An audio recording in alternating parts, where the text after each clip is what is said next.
I'm breaking my habit pattern, and it's just been one of those days, so I'm trying to correct it before the video starts. Today is Sunday, October 29, 2023, and this video is based on our visit to the Nevada Northern Railway Museum on Saturday, September 9th, 2023. Let's get on with the video. Hello, I'm Rick Childhouse, and usually I would be wearing one of these types of shirts. I've got numerous of them with my Navy wings and my name and call sign on it, and I put it over there, partially because I'm in a good mood and partially because of the subject matter of this video. And several people have asked me, why am I always wearing one of those shirts? I'm a retired naval aviator. I'm pretty proud of the fact that I served my country and did what I consider to be one heck of a job, and appreciate those who served with me and who supported me during that career. So in our September vacation, we drove from Southern California into Utah and Nevada and through Arizona because of the roadways, and one of the goals was to see several railroad museums. The Railroad Museum in Barstow, California, the Promontory Summit, Transcontinental Railroad Historic Park, Historic Site, the Utah State Railroad Museum, and the museum in this video, which is the Nevada Northern Railway Museum in Ely, Nevada. And we had a lot of fun up there. We spent the probably 6 to 7 hours up there, rode on their speeder down to the White Pine Public Museum, and then rode on their passenger train on their 90-minute ride into the mining country of Nevada. And it was a totally enjoyable trip. So I'm wearing one of my training shirts today, and my Navy wings of gold can stay over there. And if you've ever wondered why I'm wearing those, now you know, if you didn't know ahead of time. So we had a lot of fun up in Ely. The museum is absolutely fantastic. You get to see a whole lot more than most museums will let you see. And the ride, which is 90 minutes long, is through some really beautiful country, and you see the consequences and the necessity of mining the primarily copper ore out of good old Mother Earth, and the consequences of it, which you needed copper. That's just the way it goes. Now there's some restoration work that needs to be done. So let's get on with the video. It was a super museum. Let's get on with the video. This is the building, the depot that the Nevada Northern Railway Museum is housed in. Beautifully maintained building. Of all the historic railroad museums that we have been to, this has got to be one of the most beautifully and properly maintained buildings. Joyce is holding up that monument so that it doesn't fall down during the photo.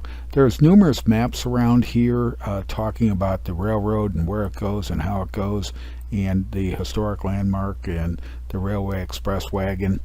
And there's a sign about U.S. Route 50, the loneliest road in America. That comes from a Life magazine article written about the road, and we're going to be driving that from Ely west into Reno and Sparks in a future trip.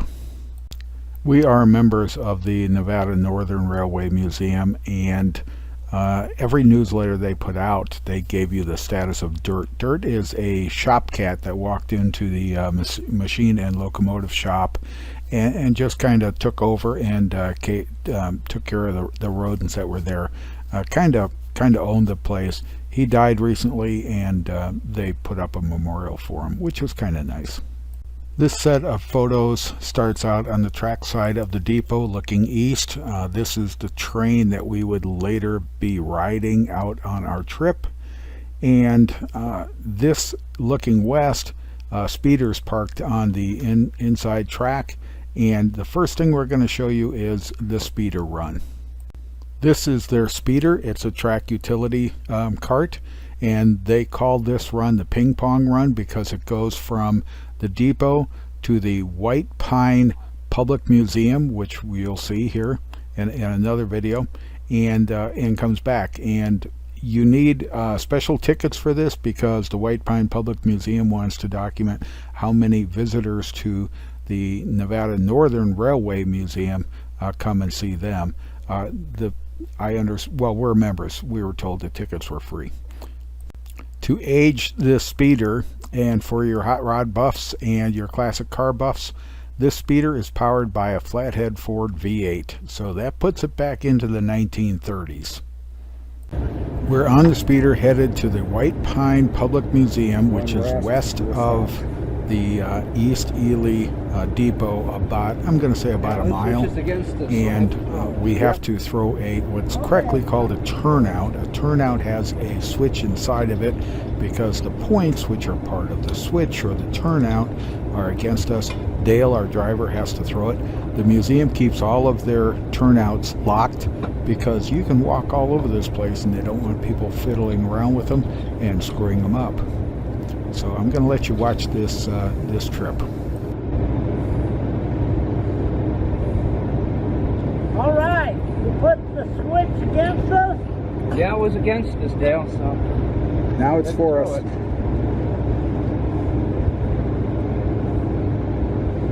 That's what I got this on, right? The cars won't smack into. Okay. Ready?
Red waving through.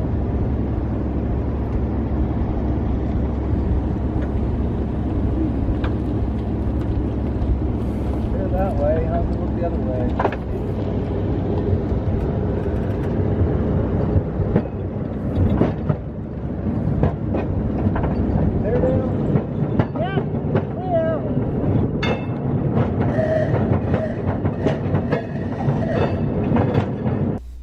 So this smokestack is just sitting out there with several like garage stalls next to it in a concrete structure.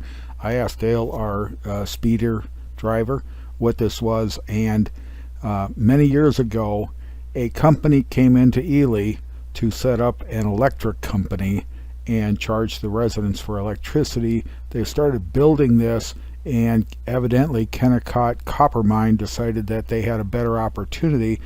So they brought from their mining operation or extended the electrical facility they had in the mining operation to the town, and this is as far as this facility got. This particular photo is at the at the White Pine Public Museum. I believe this is an 80-ton General Electric switch engine. And sitting around here, some of these other scenes are some of the buildings and things you see as you are en route to or from the museum on the speeder. And obviously some of these cars need to be a little maintenance. We're coming back into the Nevada Northern Railway Museum from the White Pine Public Museum, and this is the machine and engine shop, locomotive shop, and some of the other buildings along the way. Joyce is pointing out rain up in the mountains, and it would be raining on us later in the day. Ooh, lightning.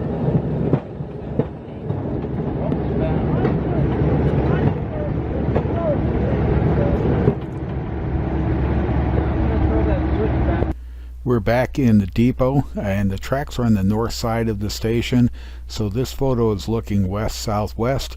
Dale is sitting on the speeder, Joyce is standing next to it, and those buildings are in the background are the museum buildings, and as you can see, they are in very, very good shape.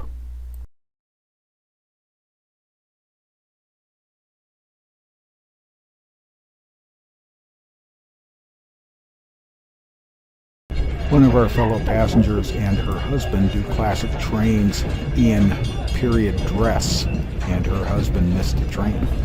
As the video reruns, what she was pointing out was this wig-wag signal, which isn't used anywhere anymore. The way the train ride works, which is what we're on now, is you leave the depot and you go east about a mile. They throw a couple of turnouts and then you head west, and on this portion of the video we are now passing the museum again to our south, to our left side, and we're headed west. Interesting. They got that far and quit. Oh dear. They ran out of energy? Well, there was too much energy. The other guy complained. He started shipping power here. And that was owned by Kennecott, and most of the families owned by Kennecott. An independent power company wouldn't have done that. That's a pretty complicated sport. I like that porch.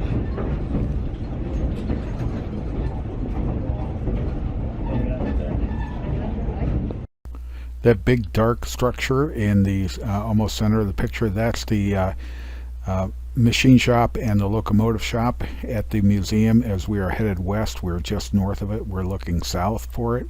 And then some scenes of Ely, Nevada as it's alongside the tracks as we go, and some of the mountains and beautiful range that we went through, ending up going through a tunnel, and you can see where we had left the tunnel.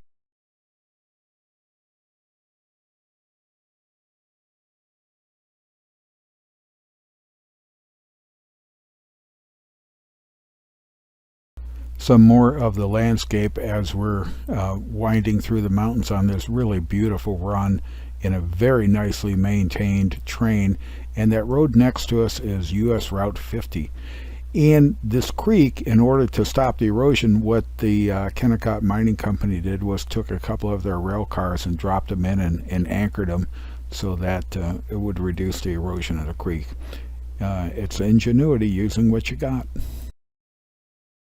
More of the consequences of mining in this area, and that is US Route 50 next to the tracks.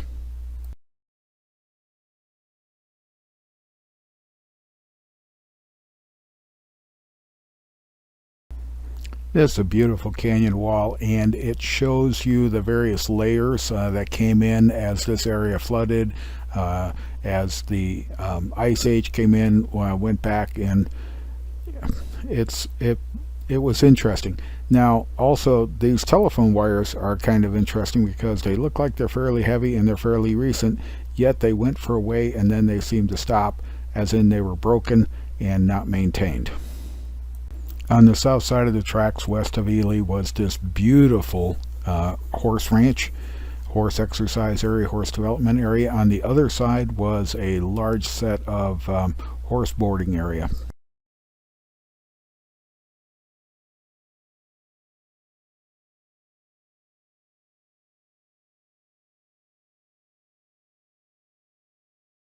And I caught this deer grazing along the side of the railroad tracks. Talked to the conductor. Evidently this is fairly common. They know the train, they know it's not going to hurt them.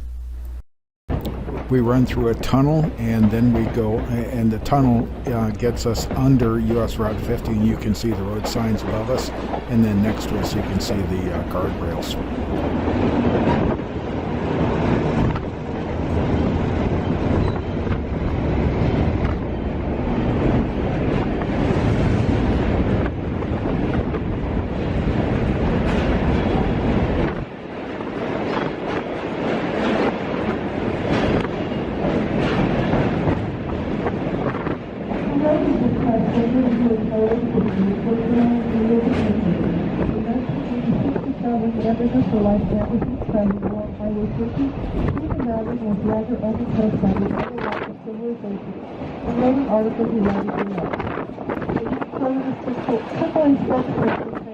It's totally empty. There are no points of interest. We don't recommend it. We warn all motorists not to drive there unless they're confident that it's the right.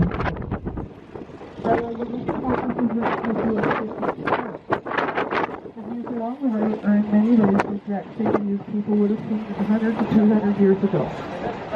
Additionally, what is found along the route is often unique and found nowhere else. The White Pine Chamber of Commerce.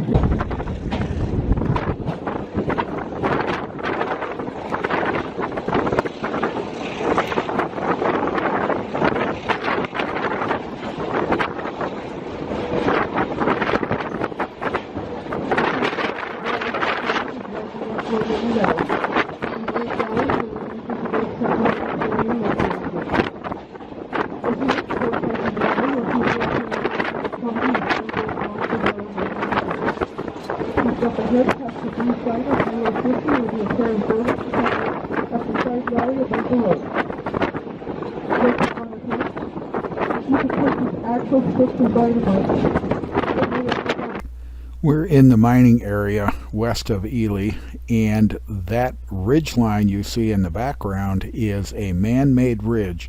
It's the earth that they scraped off the top of the ore that they were after, and they built this ridge, and it's associated with the Bingham copper mine that we saw in Utah, which is on another video. It's the same sort of thing. You scrape off the dirt off the top, you build another hill in the process of taking that soil off. And here's a lot of the effects of mining this way.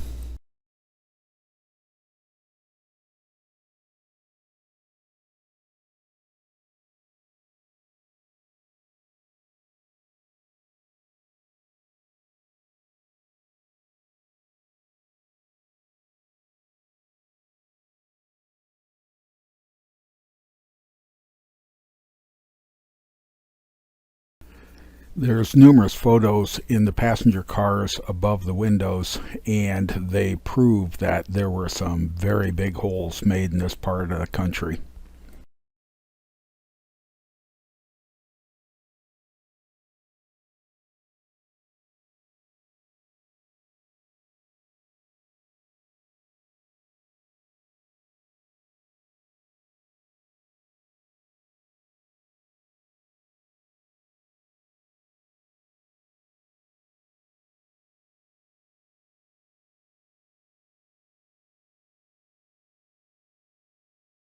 The train ride is about 90 minutes long. It's a really good ride. This is more video, and I think some of these video tracks may be out of order by file name and number. They're not, but they seem to be. And neither of these two women were my wife. My wife decided not to walk out on the open air car. It was a bit cool and frequently drizzly to rainy. And some of us did, some of us didn't. This was through beautiful country, but it's also an example of how the minerals of the earth were and had to be exploited for the benefit of mankind.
The engineers building railroads, building roads have a challenge, and it's referred to as cuts and fills. Where do you cut through a mountain, and where do you fill in a valley? And you get the material from one for the other as much as possible. And here are some good examples.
This grouping of buildings is one of the historical visit sites for Ely, Nevada. We didn't make it to it.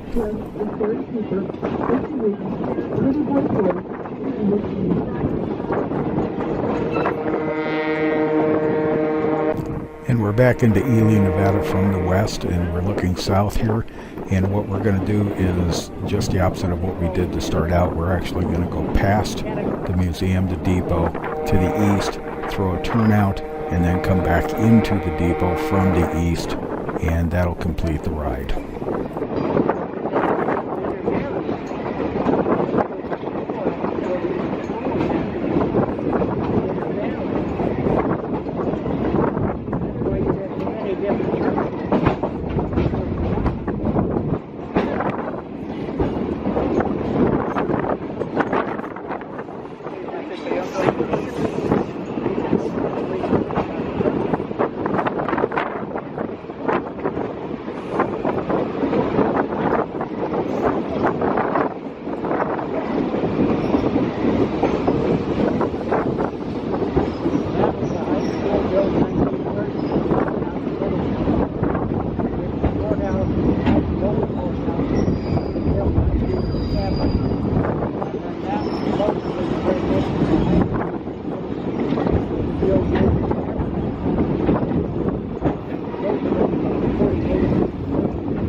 One of the more unusual aspects of the Nevada Northern Railway Museum is they have numerous buildings with numerous things going on, and you're allowed to walk through them. And this is the machine shop and engine house, and I've put all the photos I can associated with the various buildings and the activities together, and we'll just go through them.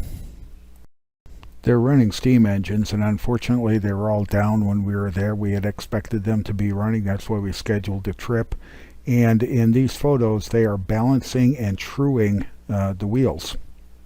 The way a steam engine works is you have actually a rather small firebox area, generates the hot gases by burning off the fuel, either wood, coal, or oil, and then the heat goes through what are called flue tubes, F-L-U-E tubes, and these are flue tubes, and they go through the boiler section where they're surrounded by water, transfer their heat to the water. Water becomes referred to as superheated steam, which means it's fluid until you start to release it out at the top and take the pressure off of it.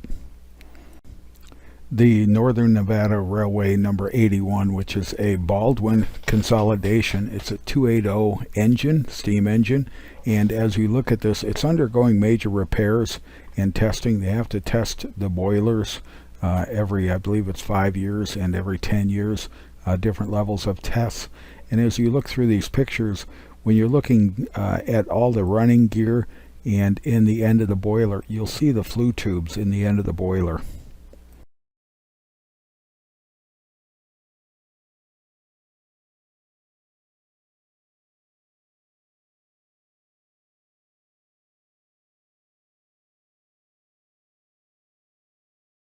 Number 93 is another consolidation. It's a 280 type configuration built by the American Locomotive Company, and it is 93.5 tons in capacity, and it's a big engine. It was sitting there.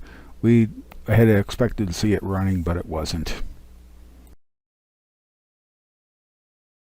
Either in a railroad magazine, model railroad magazine, or through one of the newsletters we get from some of the railroad museums we're members of, we found out that Nevada Northern was raising funds to bring 201 back from Snoqualmie, Washington, and we decided to help them out, so we donated it. Because of the trucks on this engine, they were not allowed to bring it down on a railroad track. They had to put it on the truck and truck it down from Washington.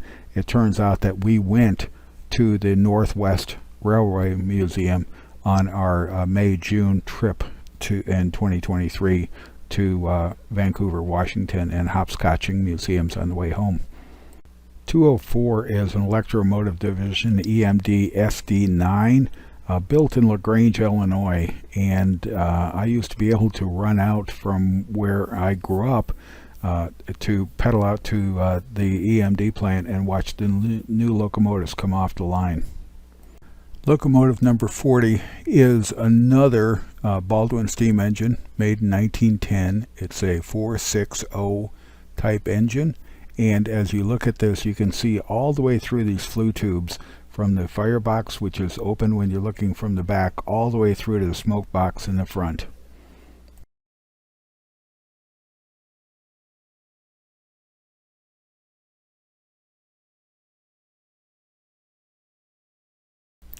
Using the museum's database, this is another General Electric. It's a B50, and it is diesel powered, and it's a short, it would have been a switcher. I think it's only 4 wheels, might be 8 wheels, but I think it's only 2 axles. The 109 is another American Locomotive or ALCO engine. It's an RS3, and it was purchased new by the Kennecott Mining Company back in 1950. The 105 showing repositioning here to pull our train and from an earlier event in the day is another Alcoa, American Locomotive Company. This one's an RS2, and it was purchased new in 1949 by Kennecott.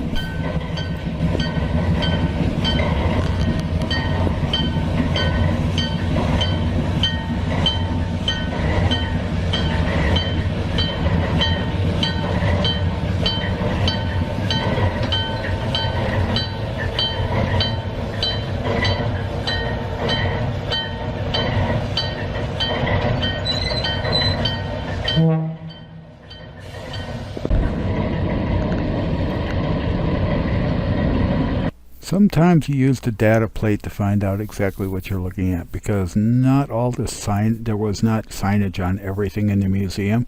The data plate says this was a Baldwin built in 1942, so it's 801. It's a VO 1000 type, and it was purchased by the Bingham and Garfield Railway in 1942 as a yard switcher in Magna, Utah. Number 81, as shown here, is a Baldwin 45351 electric engine. So no diesels. Requires those feeds to go up to wires and be powered. And there was there was an electric engine that was parked outside the White Pine Public Museum as well. Railroads have accidents, and when they have accidents, they involve a lot of weight, a lot of mass that needs to be moved. So the big hook, this industrial crane built in 1907 by the Industrial Works of Bay City, Michigan, it could lift 100 tons, 200,000 pounds. It was monstrous.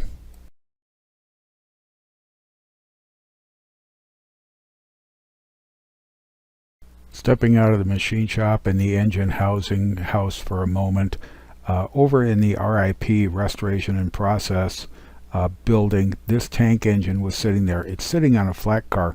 All of the running gear has been removed. Using the museum's database, this is an Alcoa, American Locomotive Company built rotary snowplow, and it's steam powered, but it is not self-propelled, so it has to be pushed by another engine, and because of that it requires quite a bit of coordination between the two. You can't overload the plow, and yet if you aren't loading it properly, you're just wasting your time.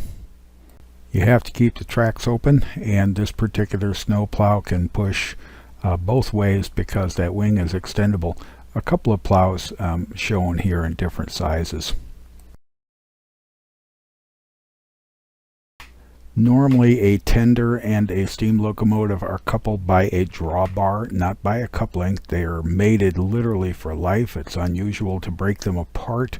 It is done, and there are a couple of tenders that are sitting around the yard, and then this particular tender pulled away from its locomotive so you could see what a drawbar is. It's not a coupling. It locks the two of them in for a very long period of time. Many of the buildings at the museum were in very good condition. This one here was going under some major repairs. It still looked really nice. The decking just to the left of Joyce's shoulder, a lot of it was brand new. It was being coated for its protection, but you look at it and it's beautiful. Signage around the museum is really nice as a general rule, and the buildings are generally labeled, and a fair amount of them are opened, and you can cruise through them and take a look at them and see what's up. And I'm gonna just let this go, and if you want to read any one of the particulars, you can stop it. I'll stop it and add comments where I want.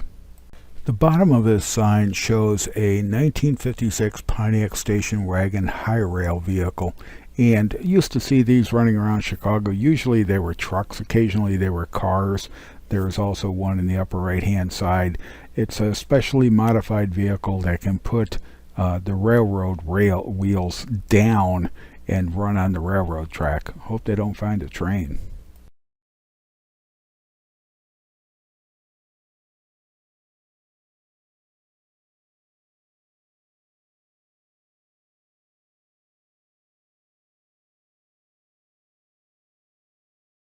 I'm making an assumption here because museums, not-for-profit entities, police, government, below federal government have access to military surplus equipment, and I'm suspecting that they got this dump truck military surplus.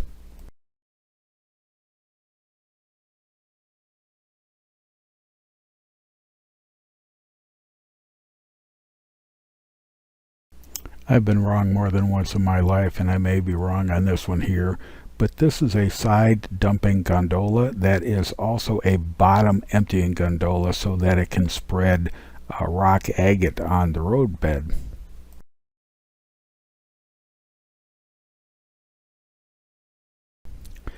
Here are some general pictures of the engine, machine shop, engine house, and you can notice, see the pits in the floor, and they're letting you walk around. I mean, this is an in-operation restoration shop, and they're letting you walk around. This is a view to the east face of the machine shop and engine house, and that side dumping gondola car is parked there. And if you look over the doors, it's pretty obvious that something that generates a fair amount of smoke has come through these doors. And if you look at the roof above those doors, they're not in proper alignment because the angles, but those vents are funnels, connected to funnels inside the shop, so you can bring a steam engine in, keep it under steam, and have its exhaust smoke vented out through the top.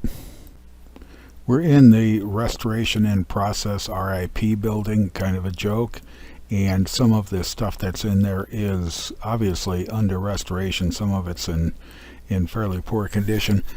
But when you're dealing with a museum with limited funds, limited volunteers, limited professionals, you can't turn this stuff over to the amateurs and ask them to fix it, because they'll just tear it up.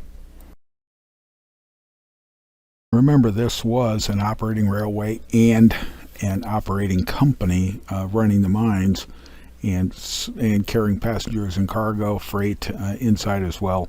So there are numerous buildings here, and I'll just let you cruise through them.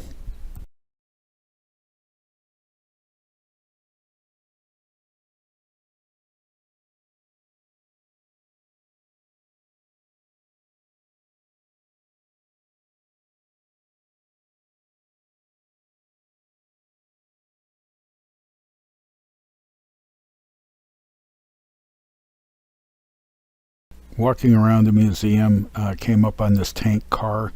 It's sitting there. It has new timber, new lumber associated on it, and so that's kind of interesting. Took a couple of photos of it. In the newsletter that came out just after we got back from our vacation, there is a full article talking about the restoration of this tank car, and because it's a historic item at the museum, it's as close as possible back to original. And these are huge timbers underneath that had to be custom cut to fit the tank, and it was done by a group that is very experienced in woodworking. What I know as a coal tower and a water tank, and the coal tower is a concrete structure. There's a elevator in the very tall one that lifts the coal up and drops it into the coal tower itself, and then a tender can come underneath that. They open up the gates and they load up the tender, and the water tower obviously does very similar thing, pump the water up to the top, bring the water down for the locomotives. This is the scale house where they can weigh the cars. If you look at the left, there's a special track section over there. And then we have the coach cleaner car, and this is going to play into another presentation once you get inside. If you look in the background, this is what's called a clam shovel. It'll dig a round hole, but you look in the background and you see there's obviously a lot of work to be done around the museum. Inside the depot is, off on the side room, is this display, and this is a vacuum cleaner that was used to clean the cars, take care of the cars. And then there's numerous little pieces of memorabilia and stuff that's just accumulated, and it's kind of parked over by the depot in a reserve parking spot in, I think it was Conductor Bill's, I think 1951 Fraser. I asked and he gave me the year. Frasers were only built for like 3 or 4 years, not very long. And this one just looks beautiful. Whoever restored this car, kept this car maintained, just did an absolutely beautiful job on it. Our visit was September 9th, 2023. We got to the museum at about 9 o'clock in the morning. I think we left the museum at around 4:30 in the afternoon. We drained both batteries for my camera. They were courteous enough to recharge one of them, partially recharge it due to timing, and we just about drained that one too. We had a lot of fun. The weather was a little bit cool, was a little bit damp. We had intermittent rain through the day, but it was totally enjoyable, and we are going back in 2024.